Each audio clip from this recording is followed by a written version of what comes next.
They use it to replace coal ton for ton, exact replacement. All of that gets repurposed to defeat the usage of coal by those energy-intensive industries. Them to generate electricity for 30,000 homes.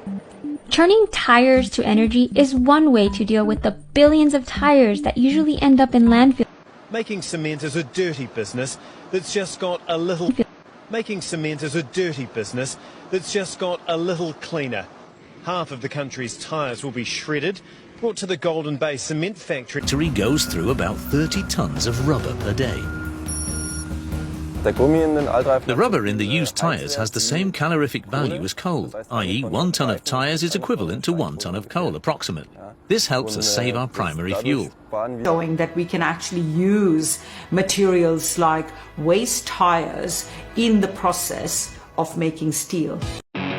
So the RDF application, or AEF, Alternative Engineered Fuel, there's a lot of names out there, but what it really is taking a waste stream like industrial plant waste from a manufacturing facility that's got wood and paper and plastics and bulky plastics and film and packaging that would normally go to landfill. Right now, we're focusing really hard on diverting those materials.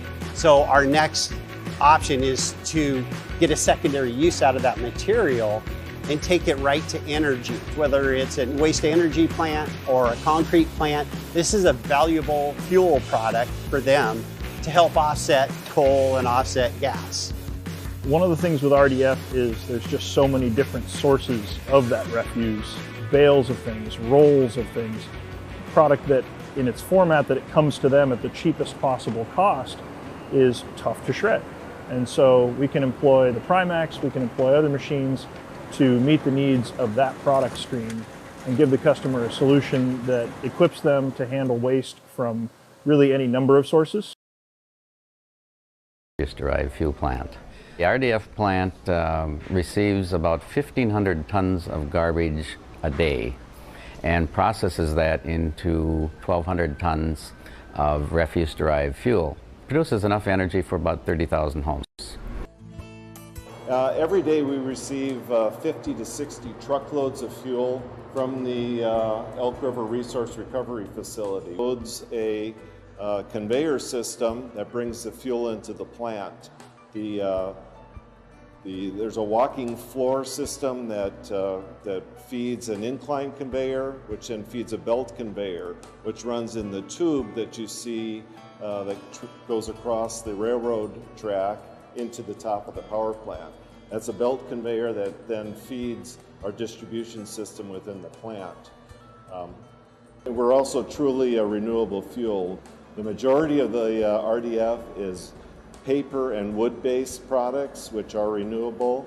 There are packaging, plastics, and other things in there, which are fossil fuel-based, but we're truly recycling the energy out of those. Control our combustion, and we clean up all of the flue gas before we emit it into the atmosphere. When the self-unloading transport trucks are in place, the refuse is pushed into the plant receiving bin and then onto a conveyor belt, which leads to a pneumatic feeder for transport to the surge bin.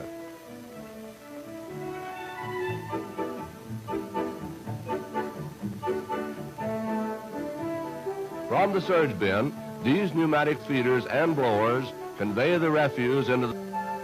4 pipes carrying pulverized coal lead to each corner of the boiler, where there are 4 coal burners.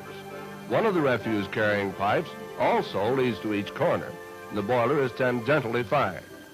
Combustion Engineering Incorporated of Windsor, Connecticut, developed and patented a fuel firing process donated to this project, in which the material is swirled and burned in suspension at 2,500 degrees. Fly ash is collected for recycling in the cement industry.